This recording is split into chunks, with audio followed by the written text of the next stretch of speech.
ਕਿਸੇ ਦੇ ਨੂੰ ਨਿੰਦਦੇ। ਅਸੀਂ ਇਹੀ ਗੱਲ ਕਰਦੇ ਹਾਂ ਵੀ ਜੇ ਜੱਜੀਆਂ ਨੂੰ ਲੱਗਿਆ ਵੀ ਸ਼ਾਹਬਾਜ਼ ਪੰਜਾਬ ਸ਼ਿੰਗਾਰ ਨਾਲੋਂ ਨੰਬਰ ਵੱਧ ਲੈਂਦਾ ਤਾਂ ਸਾਨੂੰ ਦੂਜੇ ਤੇ ਕਰ ਦਿੰਦੇ।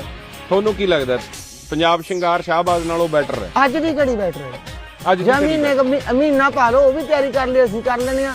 ਮੈਂ 20 ਲੱਖ ਰੁਪਇਆ ਦਵਾ ਐਂ ਕਰੋ, ਚਲੋ ਆਪਣੇ ਸ਼ੋਅ ਤੇ ਅਸੀਂ ਪਾਉਂਦੇ ਨਹੀਂ, ਮੈਂ ਘੋੜਾ ਲੈ ਕੇ ਆਉਂਗਾ, ਮੇਰੇ ਕੋਲ ਇੱਕ ਹੋਰ ਘੋੜਾ ਮੈਂ ਲੈ ਕੇ ਆਉਂਗਾ।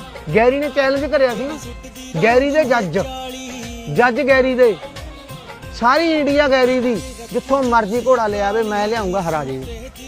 ਬਸ ਪੰਜਾਬ ਸਿੰਘਾਂ ਨਹੀਂ ਲੈ ਕੇ ਆਉਂਦਾ, ਹੋਰ ਲਿਆਉਂਗਾ ਹਰਾ ਜੇ। ਚੈਲੰਜ ਆ, ਰਿਸਪੈਕਟ ਆਗਾ ਆ ਆਪਦੇ ਜੱਜ। ਟੱਟੂ ਕਿਹਦਾ ਨੰਬਰ? ਘੋੜਾ ਹੀ ਹੈ ਜਾਂ ਲਿਆਉਣਾ, ਸਭ ਦਾ ਪਿਓ ਹੈ। ਕੱਚੇ ਨਹੀਂ ਬੈਠੇ, ਅਸਤਰ ਪੂਰੇ ਰੱਖਿਆ ਮੱਕੜ ਸਾਹਿਬ, ਸਾਰੀ ਜ਼ਿੰਦਗੀ ਘੋੜਿਆਂ ਨੂੰ ਦਿੱਤੀ ਆ। ਮੇਰੀ ਗਰਲਫ੍ਰੈਂਡ ਮੈਨੂੰ ਕਹਿੰਦੀ ਵੀ ਜੇ ਤੁਹਾਡੇ ਕੋਲ ਕੱਲ ਨੂੰ ਵੱਧ ਪੈਸੇ ਹੋਏ 500 ਕਰੋੜ ਕੀ ਕਰਾਂਗਾ? ਮੈਂ ਘੋੜੀ ਲੈ ਲਈ। ਕਹਿੰਦੀ 5000 ਕਰੋੜ ਮੈਂ ਘੋੜੇ, ਕਹਿੰਦੀ 5 ਲੱਖ ਕਰੋੜ ਮੈਂ ਘੋੜੇ।